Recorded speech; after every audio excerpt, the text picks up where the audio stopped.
Teman-teman sekalian, mari kita lanjutkan pembahasan materi kita berikutnya, yaitu mengenai rasio aktivitas. Ada 7 macam rasio aktivitas, yaitu yang pertama adalah rasio perputaran piutang atau sering juga disebut dengan receivable turnover. Jadi rasio ini digunakan untuk mengetahui seberapa lama penagihan daripada piutang selama satu periode, atau juga bisa digunakan untuk mengetahui berapa kali dana perusahaan yang tersimpan pada piutang bisa tertagih selama satu periode.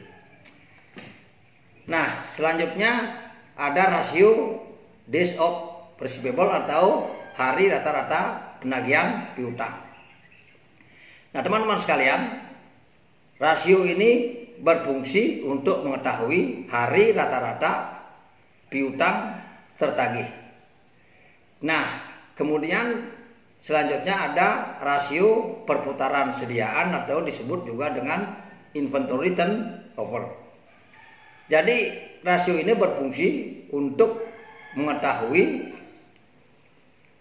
berapa kali dana yang tersimpan di dalam sediaan berputar selama satu periode, atau juga bisa dikatakan berapa banyak sediaan yang ada di gudang atau yang terdapat di gudang berganti selama satu periode. Nah, kemudian rasio berikutnya itu ada days of inventory atau hari rata-rata penagihan sediaan. Jadi rasio ini biasanya digunakan untuk mengetahui hari rata-rata barang tersimpan di gudang. Nah, kemudian selanjutnya ada rasio perputaran modal kerja atau sering juga disebut dengan working capital turnover.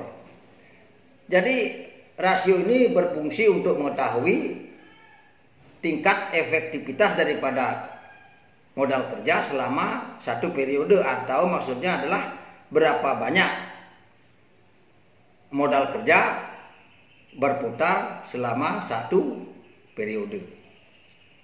Nah, rasio selanjutnya itu ada rasio perputaran aktiva tetap atau sering juga disebut dengan fixed asset turnover. Nah, rasio ini biasanya digunakan untuk mengetahui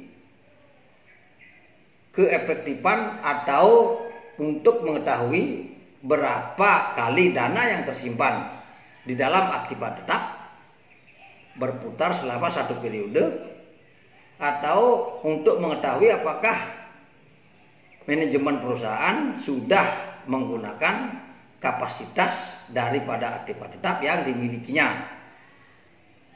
Nah, kemudian yang terakhir itu ada rasio perputaran aktiva atau aset turnover. Nah, rasio ini biasanya digunakan untuk mengetahui perputaran seluruh aktiva yang dimiliki oleh perusahaan, atau juga untuk mengetahui berapa jumlah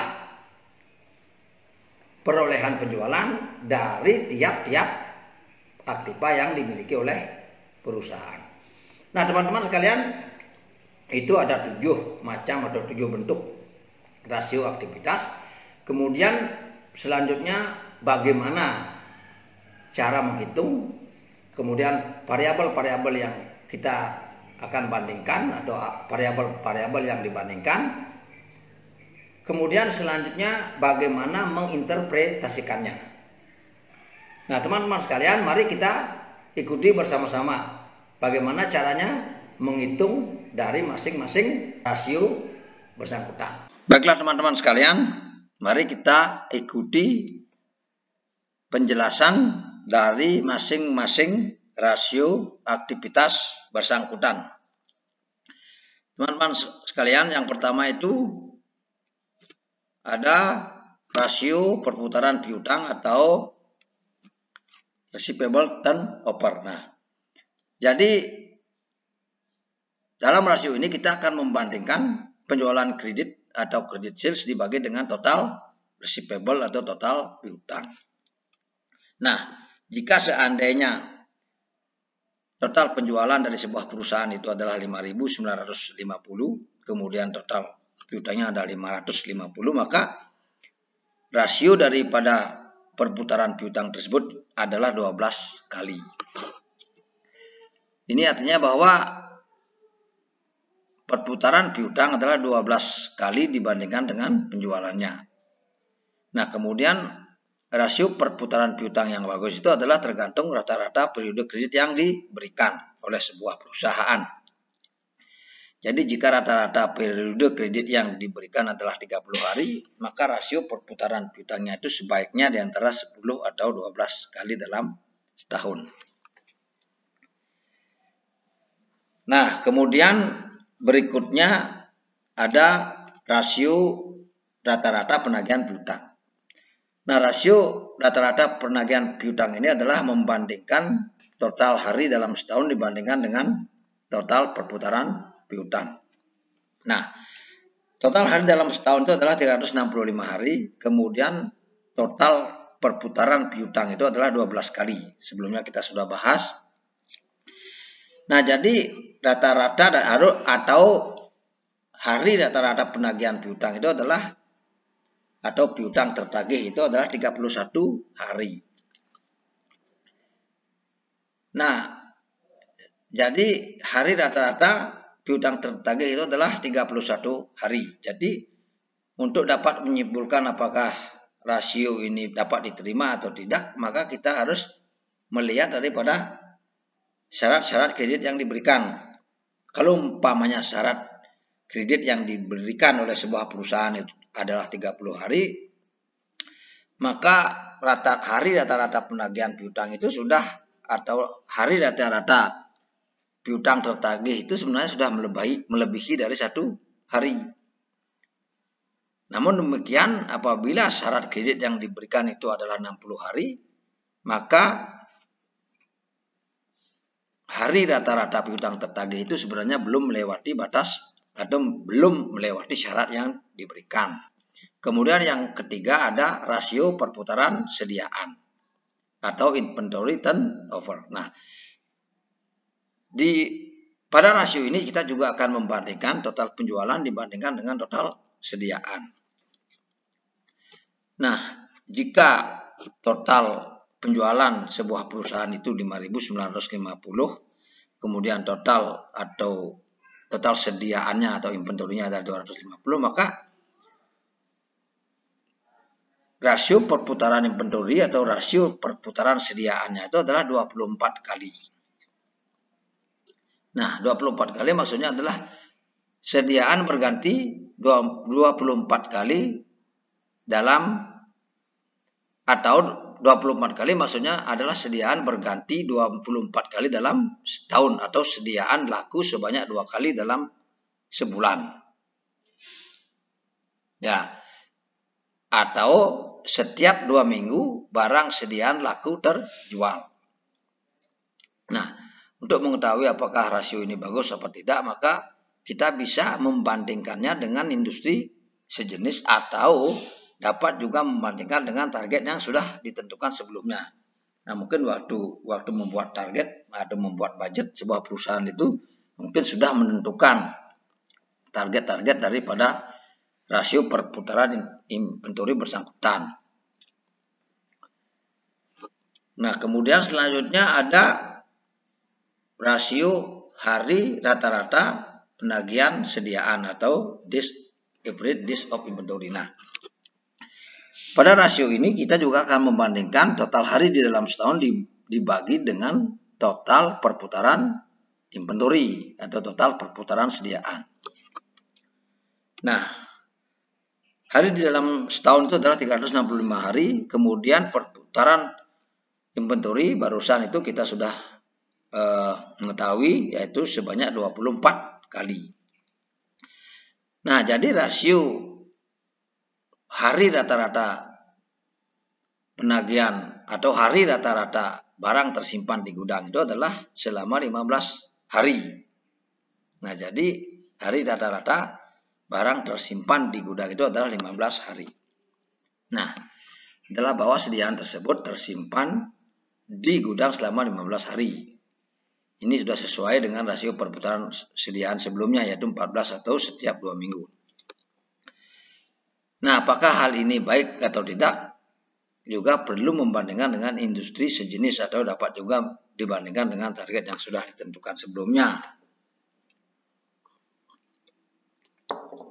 Nah, kemudian berikutnya ada rasio perputaran modal kerja atau net working atau working capital turnover.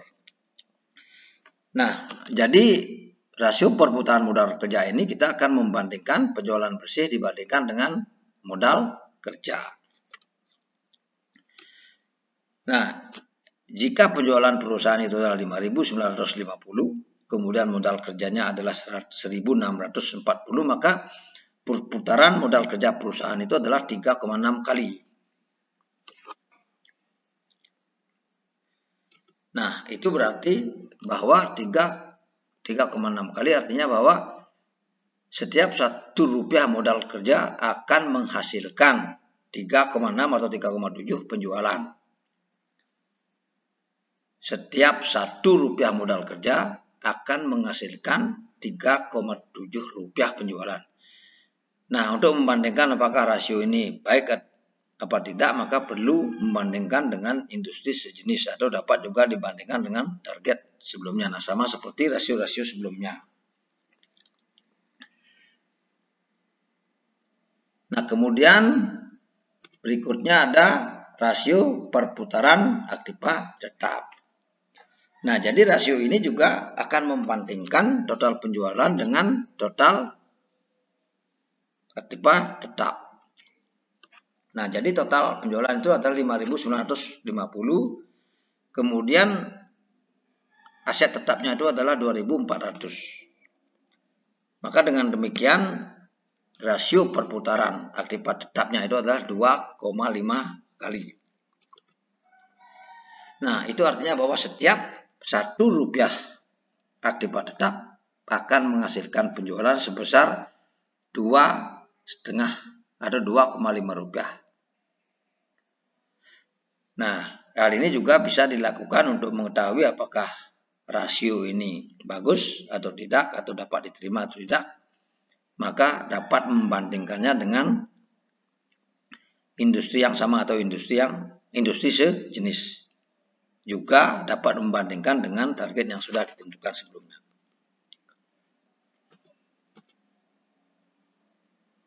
Nah, kemudian yang terakhir ada aset turnover. Aset turnover itu perputaran aktiva.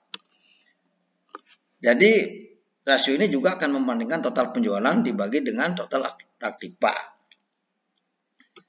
Nah, total penjualan itu adalah 5.950. Kemudian total aktivanya 4.200. Nah, jadi dengan demikian maka total perputaran. Nah, jadi rasio perputaran aset adalah merupakan 1,4 kali.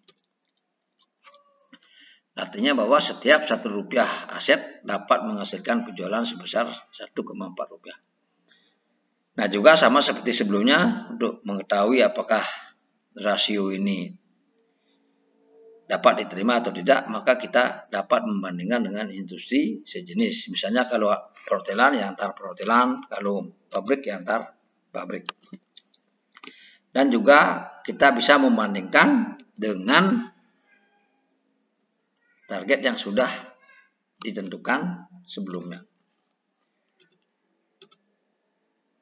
Nah, demikian teman-teman sekalian, itu penjelasan mengenai masing-masing rasio aktivitas. Nah, teman-teman sekalian, itulah penjelasan mengenai masing-masing rasio aktivitas.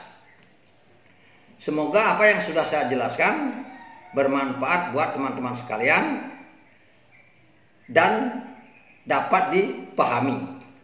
Jadi apabila teman-teman sekalian masih memiliki pertanyaan, silahkan menghubungi saya melalui email atau WhatsApp berikut. Nah, sebagai informasi, di PT Primadata Solusindo Mandiri, kami membantu para investor atau pengusaha atau perusahaan, yaitu membuatkan laporan keuangan, kemudian membantu investor untuk melakukan studi kelayakan bisnis atas sebuah proyek atau feasibility study, kemudian membantu manajemen di dalam mengelola aset mereka atau aset manajemen, kemudian yang terakhir membantu investor atau perusahaan di dalam mengevaluasi sistem pengendalian internal perusahaan.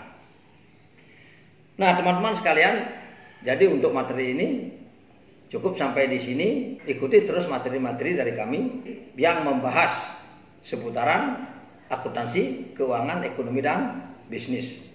Nah, jangan lupa like, share, dan subscribe agar teman-teman sekalian tidak kehilangan materi-materi yang menarik dari kami. Nah, teman-teman sekalian, untuk materi ini kita cukupkan sampai di sini. Terima kasih banyak atas perhatiannya. Kita bertemu di materi berikutnya yang akan membahas mengenai rasio berikutnya, yaitu rasio profitabilitas. Terima kasih banyak. Sampai jumpa.